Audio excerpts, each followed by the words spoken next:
guessing everybody's here for Lolita Fashion 101? Yay! Okay. I guess I will just introduce myself really quickly. My name is Nedzin.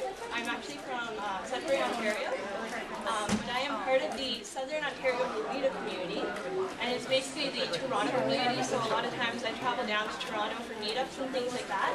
But there's actually quite a few communities in Ontario and in Quebec, and they're actually pretty big and very active. So the Southern Ontario Lolita community is one of them. There's also a small little Ottawa community here on Facebook. And there's also TUES, which are found on a forum, and they're pretty big as well, and they do a lot of big events. And they're actually featured on a French program called All Série, and you can find the link on YouTube. So, the panel's in English, but just letting you know, je parle français, so je suis bilingue, so si vous avez des questions en français, vous pouvez me poser ça en français. But without further ado, let's get started. So, I want to know, just out of curiosity, like, are some of you guys actually interested in dressing the style, or just more interested about the information? We're going to dress eventually. Alright. I definitely want to dress the style. Okay. Okay, so this is the panel for you. And if you guys have any questions and you see me during the convention, you want to ask any questions you want, please don't be afraid to ask, because it's better to get the right information and annoy the crap out of me than get the wrong information, right? Right, so you won't annoy me though, don't worry. Okay. So we're just going to go really quickly about the origins and definition of Lolita fashion. So first of all, contrary to most belief, Lolita is not based on that book by Nabokov. Vladimir Nabokov wrote a book called Lolita. It is not associated with this fashion, so this isn't a sexy fashion at all. So yeah, if you're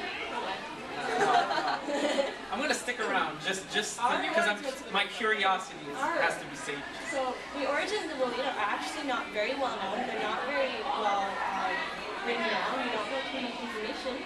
The only thing that we really do know is it started kind of taking ground between the 70s and 80s. There was also another style called natural pay, which is basically a prairie, little house on the prairie type of look that kind of started then. And as well during the 80s, the kawaii look started really getting by in Japan with older women trying to look cute as opposed to sexy. And also during the 70s and 80s, you can see a lot of Japanese brands that are very much associated with Lolita fashion started that time. So Milk started in the 1970s. We also have Angelic Pretty, Baby the Star Shine Bright, Party, all started in the 80s.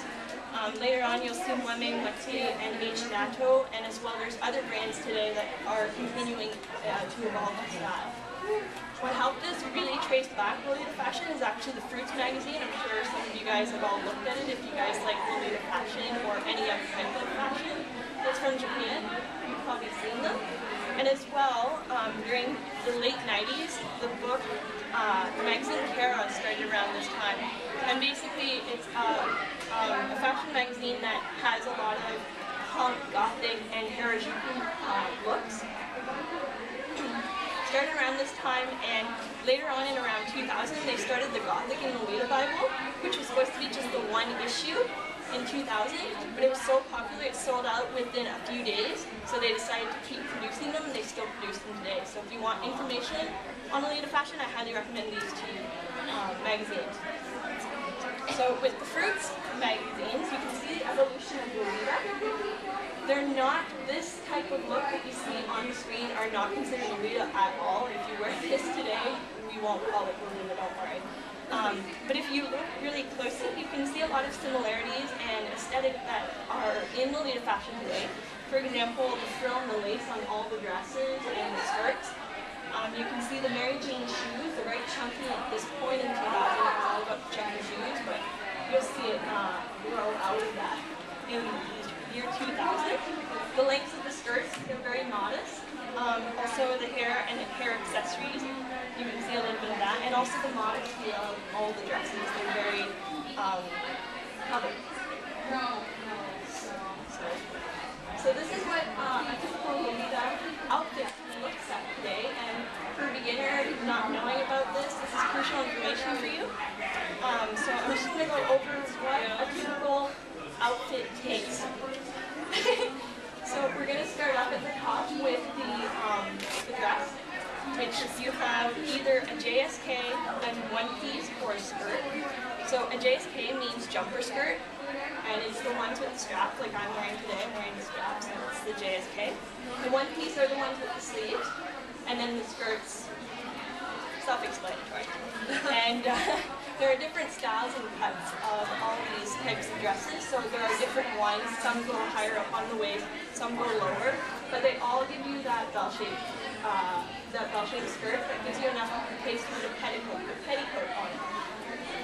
Then you have your blouse and your kutsu. Your kutsu is basically a fabric-like, it's a fabric-like material, but it's very well shaped to your size. It's not just bulky. And then the blouse is, again, self-explanatory, and I am wearing one today, so long sleeve. You also have the socks, very self-explanatory. You can wear tights, knee-high socks, you can wear ankle socks. That's not a good idea during the winter, but I won't stop you. We also have shoes. The classic shoe for Lolita is the Mary Jane shoes, but over time we've evolved into different styles. Vivian's Westwood's rocking horse shoes are a very popular statement with the Lolita fashion. You can also have boots. Tea party shoes are very popular. Today I'm wearing boots. I'll show you guys a little later. After that, we have the most essential items to an outfit that people often neglect when starting in Lolita fashion, which is the petticoat, which is basically what gives you that poof here. So I'm actually going to just show you real quick what it looks like. It's basically just a crinoline, and it poofs out the dress. I'm actually wearing two to get maximum volume, and a lot of girls will wear more than one to get more of a poof. We also have the bloomers, which I'm not going to show you. Those are for your personal well-being, basically, because if you're wearing socks with a poof, basically, people can see under there. So it's very good idea to have bloomers. But a little trick is a lot of girls will just wear shorts underneath. If you don't want to spend the money, or if you don't want to make one yourself, you can just wear shorts. It's kind of a little kept secret. But they're for you and not for everybody else to see, so don't show your bloomers. And then last, but certainly not least, we have the headpieces. So the most popular choice, of course, is the head bow, and then followed by the bonnet, which I'm kind of fond of. I love bonnets. You can wear clips, you can wear barrettes, you can wear mini hats. I'll be wearing one tomorrow. And also the last one, and you see it on the screen, the pink little thing, is called a headdress. There's some, it was popular when Lolita first started, but now generally people don't like it as much. It's not to say that you can't wear it, but a lot of people say that it looks like a huge pad, like a female sanitary pad. Oh. So a lot of girls don't like it, but that's not to discourage you to not wear it, but just be cautious. Whew. So now, this is the part that a lot of people are iffy to talk about, but I feel it's very necessary to talk about. Lolita is, unlike steampunk and fairy cave or any other style, Lolita is very well defined. It has a specific look, and you need to keep to the rules, basically. And it's a good way to know what not to do, is a good way to find out where to go with that. And we have a term in Lolita fashion called an ita, which comes from the word itai, which means ouch. So basically that's a bad Lolita, and ita is somebody with a horrible outfit, which we don't want to be called, do we? No. So we're just going to go over some of the common mistakes that beginners make, and I've made them too, so I want to stop you from doing those mistakes and getting you guys on the right path. Because everybody starts somewhere. So items with scratchy lace. So as you can see, there's a little picture there. This is called Rochelle lace. It's a very thin, it's a very low quality type of lace. We're very particular about our lace quality. If you guys want to come up after and kind of see what my lace looks like as opposed to that, you can. But yeah, try to avoid those types of items. They're usually, that kind of lace is usually found on cosplay items, cosplay Lolita items, I apologize. Also, stretchy velvets or shiny satin. As you can see in the bottom there, you can see when the flash goes off, you can see all the reflection coming back. That's what you want to avoid. We like quality garments, we like cottons, we like something that looks really beautiful. The length of your garment and making your outfit sexy. A lot of people have this misconception that Lolita is a very sexy fashion, but we're trying to tell you guys, no, it's not. We're very modest. We're covered up from the waist up. You'll see that I'm not showing any skin beside my face and my hands today. And a lot of people, it's hard to get people to understand that this is not a sexy fashion because of the name, so don't make it sexy. Also, oh yeah, cosplay does not equal Lolita. Unfortunately, a lot of people who come into this fashion come through anime, which, not saying it's a bad thing, but a lot of people will dress up in like the little cat ears over here and say that's Lolita, and not really. There is a separate type of style called cosplay Lolita, but a lot of people get this misconception that just wearing a black and white dress will make it cosplay. Usually cosplay Lolita refers to having a character in a cosplay attire or so forth. And last but not least, beware of eBay and Milano. If you're looking to start buying items, try to avoid these areas as much as possible. eBay and Milano both go to extreme lengths to steal pictures from other brands, put it on their sites, say that that's what you're getting, and in the end you're getting a dress made out of a pillowcase. It's happened. So please avoid those two sites. So now I'm just going to go into the different styles. There are three main styles when in Lolita fashion. There's Gothic, there's Classic, and then there's Sweet. Those are the three main styles, and personally I recommend you start in one of those three styles if you're a beginner, because you have so much more variety to go through. It says Gothic Lolita. So we're going to go into the main style. This was actually the first style to appear in Lolita fashion. And it started in the 1990s, and it's still popular today. It's still one of our biggest styles. And it was obviously influenced by goth style and culture. It's a style that's very dark and elegant. The colors are black, white, wine, royal blue, deep plum. It can go on, but just the deeper shades are usually very popular with Gothic Lolita. You're going to see prints on the dresses that are usually crosses, castles, bats. A lot of Christian themes are on Gothic Lolita dresses, and they're very beautiful actually. I really like them. Usually the dresses themselves have a lot less ribbons and frills than the Sweet counterpart, which I will show you in a bit. And then some of the important figures are Mana, who really started all this Lolita fashion craze from Wame. Kana is a singer, and so is Koku Soku Sumune. If you ever have a chance, go look them up. They're quite awesome. And then popular Gothic brands, Wame is the big one, and they cost a lot. Atelier Pierrot and Baby the Starshine Bright. So here are some examples of Gothic Lolita. So you can see the girl in the white. It's just to show you an example of how white can be incorporated in a Gothic style.